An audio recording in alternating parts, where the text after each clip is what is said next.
देश सङ्कटमा परेको छ। सङ्कट होला, केपी ओलीलाई पर्या होला, प्रचण्डलाई पर्या होला, माधव नेपाललाई पर्या होला। देशलाई कहाँ सङ्कट पर्यो? केमा सङ्कट? तपाईँहरूलाई केमा सङ्कट पर्यो भन्नुहोस् त? केमा सङ्कट पर्यो त? तनखा आएन कि, जागिर गयो कि, केमा सङ्कट पर्यो तपाईँहरूलाई? मजदुरलाई केमा सङ्कट पर्यो? किसानलाई केमा सङ्कट पर्यो? संविधानलाई केमा सङ्कट पर्यो? व्यवस्थालाई केमा सङ्कट पर्यो?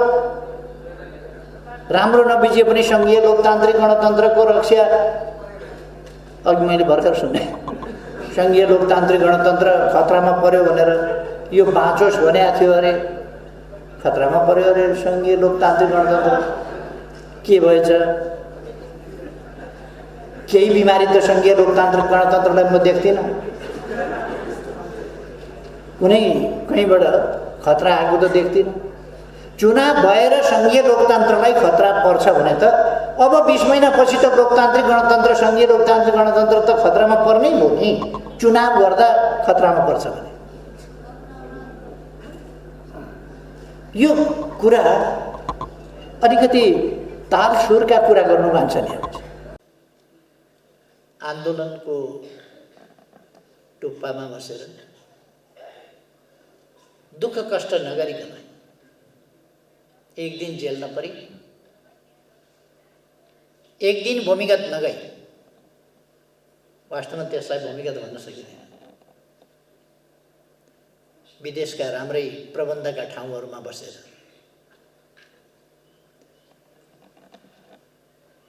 आफू आन्दोलनको नेतृत्व गरेको भन्ने अरू बेहाल भइरहँदा तिनीहरूको वास्ता नगर्ने प्रवृत्ति, आन्दोलनमा दुःख भोग्दै नगरेको, त्यस कारणले दुःख भनेको के हो? न पिटाइ खाएको छ अलिकति,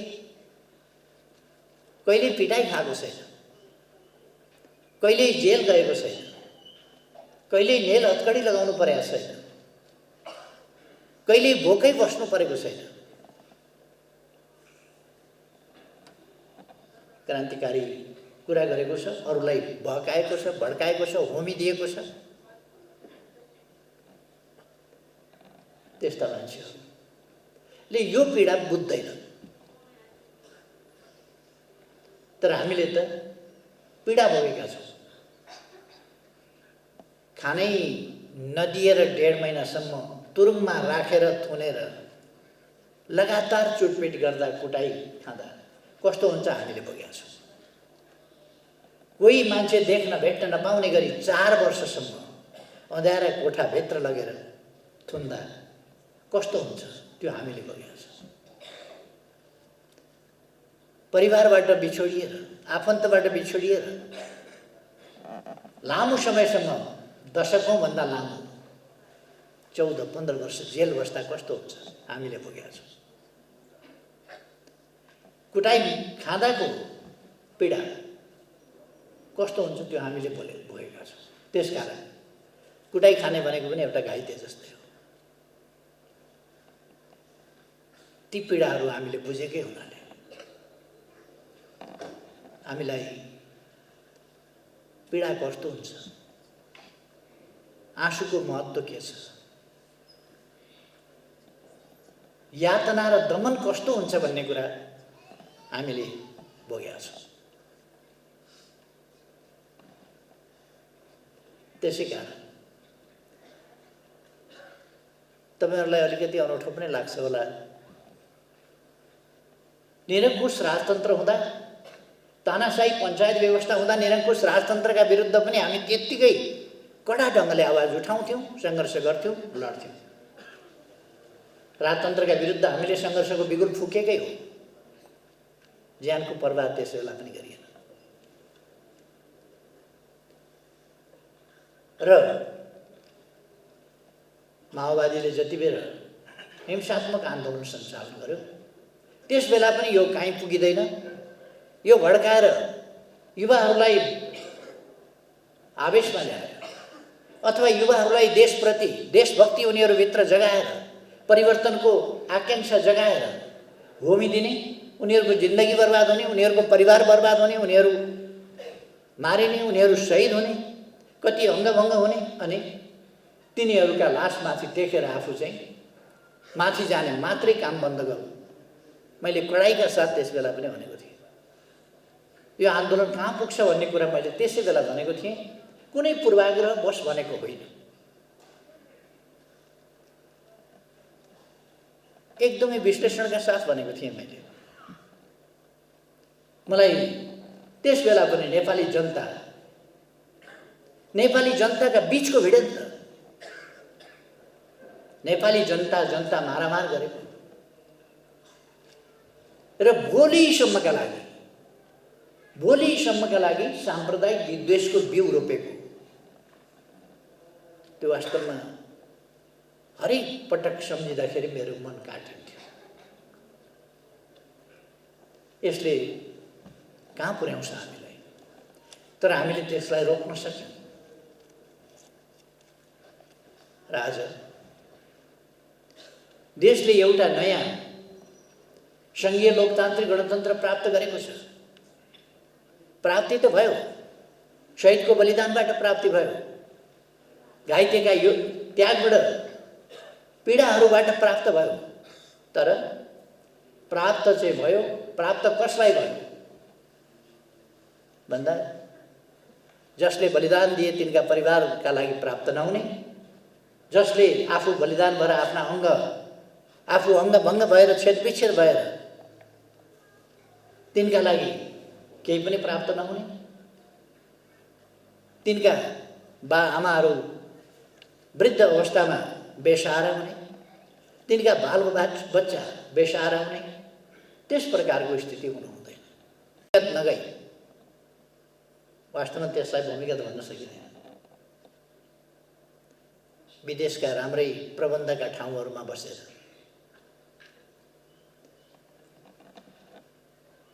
आफू आन्दोलनको नेतृत्व गरेको भन्ने, अरू बेहाल भइरहँदा तिनीहरूको वास्ता नगर्ने प्रवृत्ति, आन्दोलनमा दुःख भोग्दै नगरेको, त्यस कारणले दुःख भनेको के हो? न पिटाइ खाएको छ अलिकति, कहिल्यै पिटाइ खाएको छैन, कहिल्यै जेल गएको छैन, कहिल्यै नेल हत्कडी लगाउनु परेको छैन, कहिल्यै भोकै बस्नु परेको छैन। क्रान्तिकारी कुरा गरेको छ, अरूलाई बहकाएको छ, भड्काएको छ, होमिदिएको छ। त्यस्ता मान्छेहरूले यो पीडा बुझ्दैन। तर हामीले त पीडा भोगेका छौँ। खानै नदिएर 1.5 महिनासम्म तुरुङमा राखेर थुनेर लगातार चुटपिट गर्दा, कुटाइ खाँदा कस्तो हुन्छ हामीले भोगेका छौँ। कोही मान्छे देख्न भेट्न नपाउने गरी 4 वर्षसम्म अँध्यारा कोठाभित्र लगेर थुन्दा कस्तो हुन्छ त्यो हामीले भोगेका छौँ। परिवारबाट बिछोडिएर, आफन्तबाट बिछोडिएर लामो समयसम्म, दशकौँभन्दा लामो 14-15 वर्ष जेल बस्दा कस्तो हुन्छ हामीले भोगेका छौँ। कुटाइ खाँदाको पीडा कस्तो हुन्छ त्यो हामीले भोगेका छौँ। त्यसकारण कुटाइ खाने भनेको पनि एउटा घाइते जस्तै हो। ती पीडाहरू हामीले बुझेकै हुनाले हामीलाई पीडा कस्तो हुन्छ, आँसुको महत्त्व के छ, यातना र दमन कस्तो हुन्छ भन्ने कुरा हामीले भोगेका छौँ। त्यसै कारण तपाईँहरूलाई अलिकति अनौठो पनि लाग्छ होला। मैले लिन पर्यो। केपीले हट गरेपछि पार्टी एकता गडबड होला कि भनेर कयौँ पटक उदारतापूर्वक उनको कुरा मैले मानिदिएँ क्या। त्यो बेला मान्न नहुने रहेछ भन्ने परेको छ मलाई। त्यो अध्यक्ष आलो पालो चाहिँ उही बेला छोड्दिनँ म, यहाँ सही तिमीले यो गर्ने अनि मलाई चाहिँ 2 नम्बर बनाउने भन्न पर्ने रहेछ। अब उनले जे भयो नि कमरेड मैले 3टा भोटा बढी फटाएको छु, अहिले म प्रधानमन्त्री छु कमरेड भनेपछि मिठोसँग भनेपछि म पग्रिएँ क्या। मेरो त्यही गल्ती, मेरो नियतमा गल्ती त होइन। अब यस्तो भएँ म क्या, अब के गर्ने, अब यस्तै भइयो। त्यसो अहिले म फर्केर आएँ क्या, त्यसो नगर्न पर्ने छ। भएको सहमति जस्ताको तस्तै लागु हुनुपर्छ, नत्र मान्दिनँ भनेर भनेको भने गरेको भए सायद यस्तो हुँदैन थियो कि भन्ने मलाई पर्या। एउटा दोस्रो, अब यस्तैलाई सहकार्य गरेर एकता गरेर अब सबै ठिक गर्ने भइयो भन्ठानेर आफ्नै सङ्गठन आफ्नै जनतालाई बलियो बनाउनेमा जति ध्यान दिनु पर्थ्यो त्यति दिएन, त्यहाँ चाहिँ कमजोरी भयो भन्ने लागेको छ मलाई अहिले। आफ्नै सङ्गठन र आफ्नै जनतालाई, आफ्नै शहीद परिवार, आफ्नै घाइते अपाङ्ग या बेपत्ता परिवारसँग बलियो सम्बन्ध र त्यसलाई सुदृढ गर्दै गर्दै अरूसँग खेल्ने कुरा त ठिकै रहेछ, ठिकै हुन्थ्यो। आफ्ना चाहिँ छँदै छन्ने आफ्ना भनेर अलि व्यवस्था गरे जस्तो अर्काको पछि बढी लाग्दाखेरि चाहिँ दुःख पाइयो भन्ने मैलाई परेको छ अहिले। त्यसो आउने दिनमा त्यसो नगर्ने भनेर मैले भित्रभित्र सङ्कल्प गरेको छु कि भित्रभित्र। अब आज कुरा भन्नु, त्यो सङ्कल्प गरेको छु र त्यही अनुसारै तपाईँले हेर्नुभयो भने यो चाहिँ हामीलाई डिभोर्स गराइयो नि, त्यसपछि म देशभरि घुमै छु, हेर्नु घुमै छु। र यहाँ त कस्तो भयो भने, यो भएको त कस्तो भने हाम्रो बडो लभ परिरहेको थियो कुरा पनि। दुईटा पार्टीको त बडो लभ परेर तपाईँले देख्नुभयो नि 28 गतिको आमसभा म कसरी बोलेँ, माधवजी कसरी बोल्नुभयो, झलनाथजी कसरी बोल्नुभयो। लभ नपरेका त्यसरी बोलिन्थेन नि त। बडो लभ परेको श्रीमान श्रीमतीलाई त अदालतले जबरजस्ती डिभोर्स गरिदिन पाइन्छ? लभ परिराखेकालाई त डिभोर्स गर्नु त यो त प्राकृतिक रूपले पनि अन्याय भयो, कतैबाट नि मिल्ने कुरा हो त। अब अहिले चाहिँ दुला दुलै दुइटै रुँदै आफ्नो गरे। यो के हो गरेको भन्ने त यो, त्यसो भएर मैले यसलाई अप्राकृतिक, अस्वाभाविक, अनैतिक, गलत सेटिङमा भयो त। हाम्रो के दोष भयो त? त्यहाँ लभ गर्नु गल्ती भएको हो त? त्यो त होइन नि। हामीले लभ गरेर त ठिकै गरेका थियौँ, मिलाएरै लगेकै त थियौँ। शक्तिलाई कमजोर हुन त दिएका त थिएनौँ। यसरी बुझ्नु पर्यो र फेरि पनि कम्युनिस्ट आन्दोलनको एकता आवश्यक छ। पहिला त हामी सबैका अभिभावक हुनुहुन्थ्यो माणिकलाल श्रेष्ठ। हामी सबैलाई सुझाव दिने, सल्लाह दिने, दिशानिर्देश गर्ने एउटा त्यस्तो बहुआयामिक व्यक्तित्वको धनी हुनुहुन्थ्यो माणिकलाल श्रेष्ठ। उहाँको अवसानले हामी सबैलाई स्तब्ध बनाएकै छ। र मैले हिजो विद्रोहको समयमा पनि र शान्ति प्रक्रियामा आएपछि पनि निरन्तर उहाँका सल्लाह सुझावलाई मैले गम्भीर रूपले ग्रहण गरेको थिएँ। त्यस अर्थमा उहाँको अवसानले मलाई पनि निकै नै ठुलो क्षति भएको महसुस भएको छ। म उहाँप्रति हार्दिक श्रद्धाञ्जली प्रकट गर्न चाहन्छु पार्टीको तर्फबाट र मेरो तर्फबाट पनि। अनि शोकाकुल परिवारका सदस्यहरू, यहाँ दुवैजना छोरा हुनुहुन्छ, छोरी पनि हुनुहुन्छ, र परिवारका सबै सदस्यहरूप्रति पनि पार्टीको तर्फबाट र मेरो तर्फबाट हार्दिक समवेदना प्रकट गर्न चाहन्छु। प्राध्यापक माणिकलाल श्रेष्ठ, मैले भर्खर कम्युनिस्ट आन्दोलनमा बामे सर्दै गर्दा सुनेको नाम, पढेको नाम पनि हो। अनुवाद साहित्यमा उहाँको ख्याति देशभरि त्यति बेलै मैले थाहा पाउँथेँ। र म भर्खरै कम्युनिस्ट आन्दोलनमा अब पूर्णकालीन सदस्य हुने भनेर तयारी गर्दै थिएँ। म त्यति बेला गोर्खाको आरुघाट भन्ने ठाउँमा पढाउँथेँ। म जसकोमा बस्थेँ हरिहर काका भनेर चिनिन्थ्यो। उहाँले प्राध्यापक माणिकलालको बारेमा मलाई धेरै कुरा बताउनुहुन्थ्यो। म त्यति बेला 22-23 वर्षको मात्रै थिएँ। उहाँको नाता पर्दो रहेछ मानिकलालजी।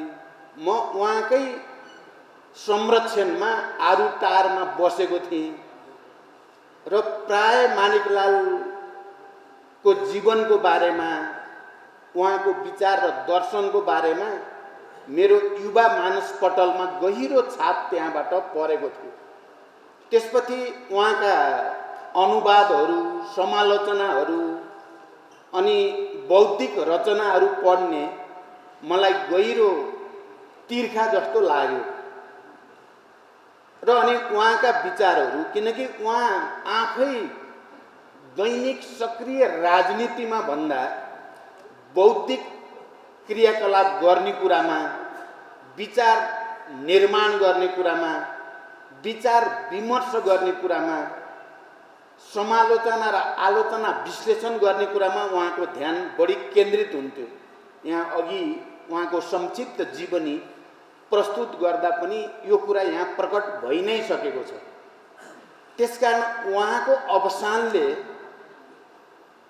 उहाँको बहुआयामिक व्यक्तित्व हुनुको कारणले कम्युनिस्ट आन्दोलनलाई एउटा विचारक, दिशानिर्देशक गुमाएको अनुभूति भएको छ। साहित्यमा एउटा वरिष्ठ समालोचक गुमाएको अनुभूति भएको छ। बौद्धिक समुदायमा बौद्धिक ढङ्गले तर्क वितर्क गरेर समाजलाई गति दिने, दिशा दिने एउटा त्यस्तो बौद्धिक व्यक्तित्व गुमाएको अनुभव भएको छ।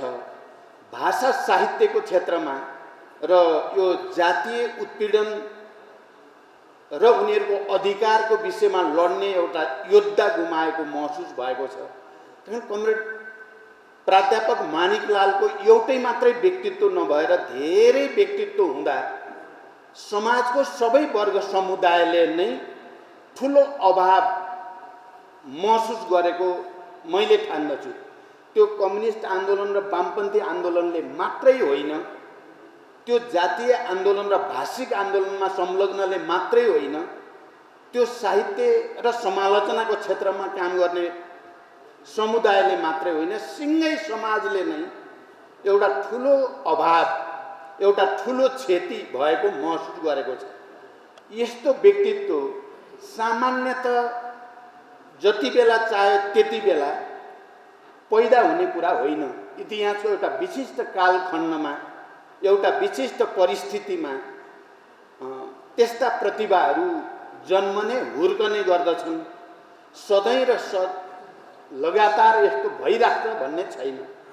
त्यसर्थमा हामीले आज मानिकलालप्रति श्रद्धाञ्जली व्यक्त गर्नुको अर्थ चाहिँ उहाँको बहुआयामिक व्यक्तित्वबाट शिक्षा लिने, प्रेरणा लिने र आफ्नो जीवन र आफ्नो वरिपरिको समाजलाई एउटा सुसंस्कृत, सभ्य बनाउने, प्रेरणा लिने कुरासँग सम्बन्धित छ भन्ने मलाई लाग्छ।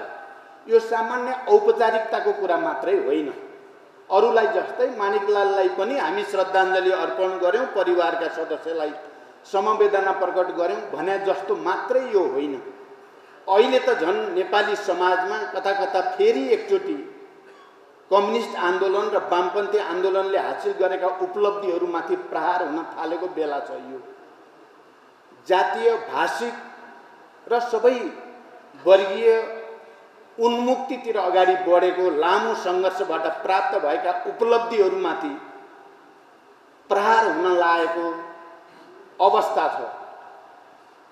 राज्य जो सबभन्दा बढी सुशासन र पारदर्शिताको प्रतीक हुनुपर्ने हो, दुर्भाग्यपूर्ण ढङ्गले मैले भन्नुपर्छ, तपाईँ हामी सबैले महसुस गरेका छौँ, सबभन्दा अपारदर्शी, अराजक र भ्रष्ट हुँदै गएको बेला छ। यो कम्युनिस्टहरूको एकता र उनीहरूप्रति जनताको जो भरोसा थियो त्यो टुट्ने खतरा पैदा भएको बेला छ। कम्युनिस्ट आन्दोलनभित्रैबाट सबैभन्दा वैचारिक ढङ्गले विचलन, विसङ्गति र विकृति माथिल्लो तहमा नै देखिनु, उनीहरूको नेतृत्वमा रहेको सरकार सबभन्दा अपारदर्शी र भ्रष्ट भएका खबरहरू यत्र तत्र देखिनु आफैमा एउटा ठुलो विडम्बना भएको छ। र अहिले सङ्घीय लोकतान्त्रिक गणतन्त्रसम्म आइपुगेको नेपाली समाजलाई जे भए पनि उत्पीडित वर्ग, उत्पीडित जाति, उत्पीडित भाषा, समुदाय, चाहे त्यो मधेसको होस् चाहे त्यो पहाडको होस्, सबैले एउटा समावेशी लोकतन्त्रको युगमा एउटा समानुपातिकताको प्रक्रियाको सुरुवातको नयाँ युगमा प्रवेश गराएको संविधानलाई मिच्ने र फेरि एकचोटि निरङ्कुशतातिर, फेरि एकचोटि एकात्मकतातिर, फेरि एकचोटि वर्गीय जातीय विभेद र अपमानतिर जान खोजेको बेला छ। यो गइसक्यो भन्ने होइन, तर जबरजस्त एकचोटि फेरि नेपाली समाजलाई पछाडितिर धकेल्ने र अग्रगमन, सामाजिक न्याय, सामाजिक विभेदको अन्त्य गरेर आत्मसम्मानका साथ नयाँ राष्ट्रिय एकता कायम गर्ने जो प्रतिबद्धता हामीले आन्दोलनमा, संविधानमा पनि एक हदसम्म र समाजमा जे सन्देश दिएका थियौँ त्यसको विपरीत घटनाक्रमहरू जान खोजेको बेला छ यो।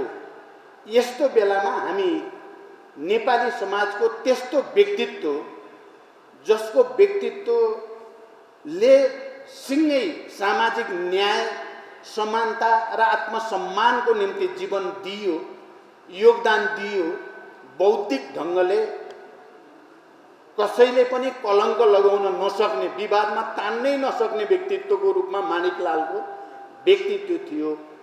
नेपालमा वर्गीय, जातीय, क्षेत्रीय, लैङ्गिक सबै दृष्टिकोणले विभेदको अन्त्य हुनुपर्दछ र समानता हुनुपर्दछ भनेर प्रखर रूपमा बौद्धिक आवाज भन्काउने र आन्दोलनलाई निरन्तर सहयोग गर्ने त्यस्तो एउटा विशिष्ट व्यक्तित्वको आज हामी श्रद्धाञ्जली अर्पण गर्दैछौँ। उहाँको जीवनबाट शिक्षा लिने, उहाँको सरलता, उहाँको आत्मसम्मान, मलाई अहिले समय धेरै छैन कुरा गर्ने, मसँग धेरै पटक धेरै किसिमले हाम्रा कुरा भएका थिए माणिकलालजीसँग, र हामीले कसरी यो समाजलाई, अबको यो सङ्घीय लोकतान्त्रिक गणतन्त्रलाई अझ विकसित र परिमार्जित गर्दै हामी सबै नेपालीले देखेको सपना, एउटा समृद्ध नेपालको सपना, एउटा सुसंस्कृत नेपालको सपना, किनकि समृद्धिको अर्थ ठुल्ठुला भवन, ठुल्ठुलो बाटोघाटो मात्रै पनि होइन। विकास र समृद्धिको अर्थ मानिसहरूको आत्मिक चेतना, आत्मअनुशासन, उसको सांस्कृतिक जीवन कति स्वच्छ छ, कति निष्कलङ्क छ, ऊ अरूको दुःख कष्टमा साथ सहयोग गर्न कति तत्पर छ, त्यसबाट बढी जाँचिन्छ। भौतिक वैभव मात्रै विकास र समृद्धिको आधार होइन। प्राध्यापक माणिकलाल श्रेष्ठको जीवन भनेको भौतिक वैभव भन्दा आत्मिक चेतनाद्वारा समाजलाई सुसंस्कृत बनाउने, सभ्य बनाउने, अनुशासित बनाउने उद्देश्यद्वारा प्रेरित थियो।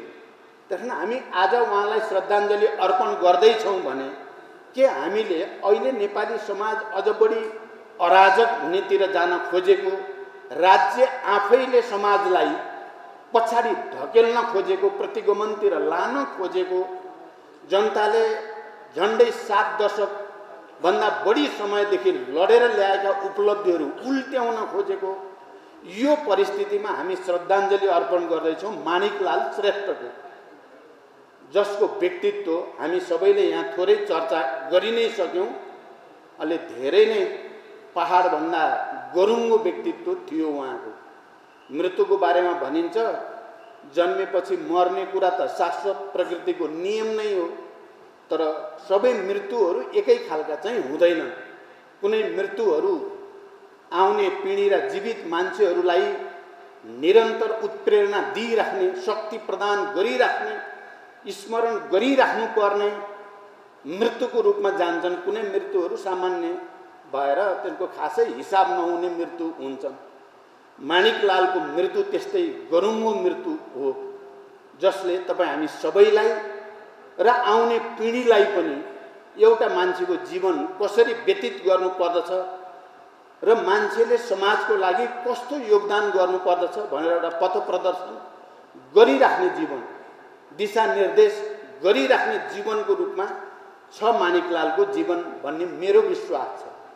उहाँ आफै पार्टीमा कुनै पद प्राप्तिको निम्ति लालचा, उहाँले चाहेको भए धेरै पदहरू अझ पाउनुहुन्थ्यो, तर उहाँले त्यो पदको लालसा, व्यक्तिगत स्वार्थ, व्यक्तिगत प्रतिष्ठा, व्यक्तिगत प्रचार प्रसारतिर भन्दा समाजलाई आफ्नो तर्फबाट दिने वैचारिक खुराक के हुन सक्छ, राजनीतिक दिशा के हुन सक्दछ, सामाजिक संस्कृति कसरी अगाडि बढाउन सकिन्छ भन्ने बारेमा नै उहाँको सम्पूर्ण ध्यान शक्ति खर्च भएको मैले महसुस गर्दछु। त्यस्तो व्यक्तित्वको श्रद्धाञ्जली आज हामी गर्दैछौँ भने हामीले अहिले समाजमा देखिन खोजेको विसङ्गति, अहिले राज्य स्वयं र राज्यको नेतृत्वले देशमा उल्ट्याउन खोजेको सबै जनताका उपलब्धिहरू, माणिकलाल समेतले देखेको सपना, समावेशी लोकतन्त्रको सपना, समानुपातिक प्रतिनिधित्वको सपना, जातीय र भाषिक विभेदको अन्त्य भएको सपना जो थियो र त्यसलाई हामीले सम्पूर्ण रूपले पुरा गर्न नसके पनि संविधानमा एउटा आधार, एउटा धरातल चाहिँ त्यसको खडा भएकै छ। सङ्घीय लोकतान्त्रिक गणतन्त्र मार्फत समावेशी लोकतन्त्र र जातीय विभेदको अन्त्य गर्ने गरी समानुपातिक प्रतिनिधित्व प्रणालीतिर जान खोजिएको छ। आवश्यकता छ यसलाई अझै विकसित गर्ने, अझै परिमार्जित गर्ने, अझै सुदृढ गर्ने आजको आवश्यकता हो। त्यसले लामो समयदेखि सामन्ती निरङ्कुश तन्त्रले मधेसलाई मधेसीको रूपमा विभेद गर्ने, आदिवासी जनजातिहरूलाई आदिवासी जनजातिको रूपमा विभेद र अपमान गर्ने, महिलाहरूलाई, दलितहरूलाई, मुस्लिमहरूलाई या पूर्वेलीलाई या पश्चिमेलीलाई भनेर फुटाउ र शासन गरेको जो लामो संस्कार सामन्ती निरङ्कुश तन्त्रले हुर्काएको हो, त्यसैका विरुद्ध हामी धेरै सङ्घर्ष गऱ्यौँ। माणिकलाल श्रेष्ठ जस्ता बौद्धिक व्यक्तित्वहरूको ध्यान दिमाग धेरै यसमा खर्चिएको छ र त्यसैको उपलब्धिको रूपमा हामी सङ्घीय लोकतान्त्रिक गणतन्त्रमा छौँ। तर अहिले फेरि त्यसैमाथि बडो निर्मम किसिमले प्रहार गर्ने षड्यन्त्र भइराखेको छ। म त्यो षड्यन्त्रको अहिले धेरै व्याख्या गर्न आवश्यक ठानेको छैन। षड्यन्त्र भएको छ। मूल्य मान्यता लोकतन्त्रका या आन्दोलनका उपलब्धिले स्थापित गरेका मुद्दाहरू या शहीदहरूले बगाएको रगत, त्यो सबैको अपमान गर्ने र फेरि समाजलाई निरङ्कुश तन्त्रतिर लैजाने। अझ भन्ने हो भने समाज हामी जहाँ आइपुगेका छौँ यो अब जाने निरङ्कुश तन्त्र भनेको फाँसीवादतिर जाने हो। चरम फाँसीवादी निरङ्कुशता, त्यतातिर जाने खतरा छ। यस्तो बेलामा हामी त्यसका विरुद्ध खबरदारी गरेका छौँ। हामीलाई थाहा छ, गएको पुस 5 गते संसद विघटन गर्ने कुनै अधिकार नै नभएको, संविधानमा व्यवस्था नै नभएको कुरा सरकारको तर्फबाट गरियो। हामी त्यसका विरुद्ध सडकमा गयौँ। सिङ्गै नेपाली समाज उद्वेलित भयो, आन्दोलित भयो, त्यसको विरोधमा गयो र अन्ततः संसद त पुनर्स्थापना भयो। तर फेरि त्यो प्रतिगमनकारी षड्यन्त्रको अन्त्य भएको छैन। अहिले हामीले सुन्ने गरेको शब्द एउटा छ, अलि बढी नै सुन्ने गरेका छौँ, सेटिङ। देशभित्रका बाहिरका विभिन्न संवैधानिक निकायका प्रमुखहरूको बिचमा सेटिङ हुने, नियमले काम नगर्ने, संविधानले काम नगर्ने, मूल्यले काम नगर्ने, मान्यताले काम नगर्ने, ऐनले काम नगर्ने, सेटिङले काम गर्ने। त्यो सेटिङ सबै नेपाल राष्ट्र र नेपाली जनताको अधिकारका विरुद्ध, पहिचानका विरुद्ध परिलक्षित हुने यो विडम्बनाको हामीले सामना गर्नुपर्ने बडो विचित्रको स्थितिमा हामी अहिले छौँ। यस्तो बेलामा माणिकलाल हामीबाट बिदा हुनुभयो भौतिक रूपले। हामी उहाँलाई स्मरण गर्दैछौँ, उहाँका गुणहरूबाट सिक्ने कुरा गरेका छौँ। हामीले उहाँका दिशानिर्देशहरू, उहाँको अभिभावकत्वलाई हामीले यी सबै गलत प्रवृत्तिका विरुद्ध सङ्घर्षको एउटा प्रेरक, एउटा ऊर्जाको रूपमा लिन जरुरी छ। साँच्चै हामी माणिकलाललाई सम्मानै भित्रै हृदयबाट गर्छौँ भने अहिले जुन निरङ्कुशतातिर जाने षड्यन्त्र भइराखेको छ, नेपाली जनताको पहिचान र अधिकारको लडाइँलाई उल्ट्याउने र फेरि प्रतिगमनतिर लाने षड्यन्त्र भएको छ, त्यसका विरुद्ध एक भएर जाने जरुरी पर्यो भने आन्दोलनमा फेरि एकचोटि हामीले त्यो तागत प्रदर्शन गर्ने सङ्कल्प गर्नु नै माणिकलालप्रति सच्चा श्रद्धाञ्जली हो। काठमाडौँमा नेवार कम्युनिटीमाथि हामीले यहाँ आज म नेवा राष्ट्रिय मुक्ति मोर्चा, नेवा मुक्ति मोर्चाका साथीहरू दिलीपजी लगायतका पदाधिकारीलाई धन्यवाद पनि भन्न चाहन्छु। तपाईँहरूले माणिकलालको सम्मानमा यो श्रद्धाञ्जली सभाको आयोजना गर्नुभयो। हामीले त सोचेका थियौँ कम्युनिस्टहरूको एकता भएपछि धेरै राम्रो व्यवस्था आउनेछ, संविधानमा नि समावेशी समानुपातिक भनिएको हुनाले अब नेवार कम्युनिटीका मुद्दाहरू, उनीहरूका समस्याहरूलाई अब राम्रोसँग सम्बोधन गरिनेछ।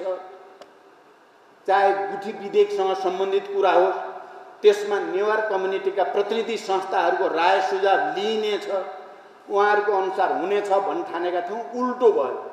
हामीले हेर्दा हेर्दै सरकार आफैले नेवारका ऐतिहासिक परम्परा र संस्कृतिहरूलाई भत्काउने र मिच्ने काम गर्यो। म आज त्यो सम्झिरहेको छु। गुठी विधेयकका सन्दर्भमा स्वतःस्फूर्त रूपमा काठमाडौँमा जो आन्दोलनको वातावरण देखियो, मैले आइसिसीमा प्रधानमन्त्री, त्यति बेला त पार्टी विभाजित भएको थिएन, म पार्टीको कार्यकारी अध्यक्ष भनिएको थियो। मैले प्रधानमन्त्रीलाई तपाईँले अब एक दिन मात्रै ढिलो गर्नुभयो भने यो चाहिँ निकै ठुलो विडम्बना यो देशमा हुने भयो। हामी आफैले बनाएको संविधान र हामी आफैले समावेशिता र समानुपातिकताको जो कुरा गरेका थियौँ, त्यसमाथि हामीले नै वञ्चरो प्रहार गरेको यहाँको नेवार कम्युनिटीले र सबै जनताले, उत्पीडित जनताले ठान्नेछन् र विद्रोह सुरु हुनेछ। र म चाहिँ तपाईँलाई छोडेर त्यो विद्रोहमा जानेछु भनेको थिएँ मैले, र आजै त्यो विधेयक फिर्ता लिने भनेपछि मात्रै विधेयक फिर्ता लिएको थियो। बाटो फराकिलोको कुरा आयो। बाटो फराकिलो बनाउने कुरा एउटा आवश्यकता हो, तर बाटो नजिक घर भएर जीविका चलाइराखेका जनतालाई सुकुम्बासी बनाउने अधिकार चाहिँ राज्यलाई छैन। उनीहरूलाई बेघरबार बनाएर चाहिँ भगाउने अधिकार राज्यलाई हुँदैन। दुनियाँको कुनै पनि ठुल्ठुला सहर र राजधानीहरूमा त्यस्तो भौतिक पूर्वाधार निर्माण गर्नु पर्यो भने समुचित मुआवजा दिएर, उनीहरूलाई विकल्प दिएर, खुसी बनाएर मात्रै बाटो फराकिलो गरिन्छ। तर यहाँ नेपालमा विडम्बना के भयो भने खास गरी नेवार कम्युनिटीलाई मानव उनीहरूलाई जे गरे पनि हुन्छ जस्तो गरिकन राज्यले गरेको स्थिति पनि छ। अहिले नेवार कम्युनिटीसँग सम्बन्धित कयौँ ऐतिहासिक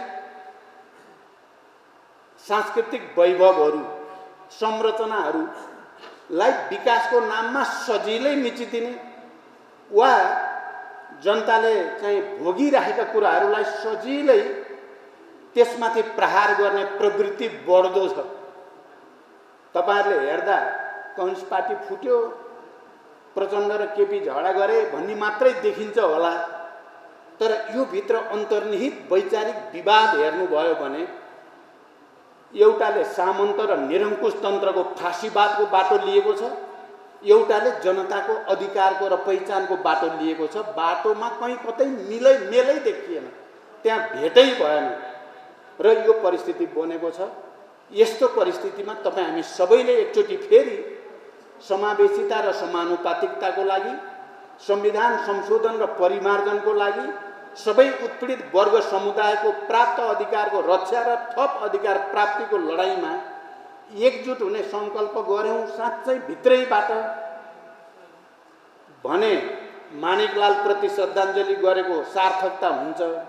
एकछिन जुटियो, फुल चढाइयो, श्रद्धाञ्जली भनियो, पुग्यो भन्ठानियो भने त्यो औपचारिकताको खासै अर्थ हुँदैन भनेर म तपाईँहरू सबैसँग मेरो आफ्नो विचार पनि राख्न चाहन्छु, तपाईँहरूसँग अपिल पनि गर्न चाहन्छु। यो प्रतिगमनतिरको यात्रा जो सरकारबाटै सुरु गरिएको छ त्यसलाई रोक्नको लागि सङ्कल्प गरौँ। यही नै माणिकलाल प्रति सच्चा श्रद्धाञ्जली हुन्छ भन्दै म बिदा हुन्छु। धन्यवाद।